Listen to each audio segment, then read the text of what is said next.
சர்வ வல்லமை பொருந்தி இருக்கக்கூடிய ஒரு மகாராஜா, எல்லா ஐஸ்வர்யங்களையும் தன்னகத்தை வைத்திருக்கக்கூடியவர் ஒருத்தர் கேட்குறார், உனக்கு என்ன வேணுமோ கேட்டு வாங்கிக்கோ அப்படிங்கிறார். எனக்கு தைப்பதற்கு ஒரு ஊசியும் நூலும் வேணும்னு கேட்டால் அது எவ்வளோ அபத்தமாக இருக்குமோ, அதுபோல் பகவானிடத்தில் போய் நம்ம பிரார்த்தனை செய்வது, நம்முடைய லௌகிகமான உலகியல் தேவைகள், நான் பிரார்த்தனை பண்ண வேண்டாம்னு சொல்லலை. கட்டாயம் நம்ம மனிதர்கள், நமக்கு தேவைகள்லாம் இருக்குது. தேவைகள்லாம் இருக்கிற வரைக்கும் தான் நம்ம மனிதர்களாக இருக்கோம்.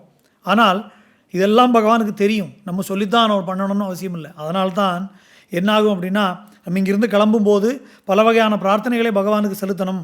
இந்த பிரார்த்தனையெல்லாம் சுவாமிகிட்ட சொல்லணும். நமக்கு வேலை கிடைக்கணும்னு கேட்கணும், நம்ம தங்கச்சிக்கு கல்யாணம் ஆகணும், தம்பிக்கு கல்யாணம் ஆகணும், இல்லை வீடு வாங்கணும், குழந்தை பிறக்கணும், இந்த பிரார்த்தனைகள்லாம் பகவான் முன்னாடி நிற்கும்போது சொல்லணும்னு நினச்சிக்கிட்டு போவோம்.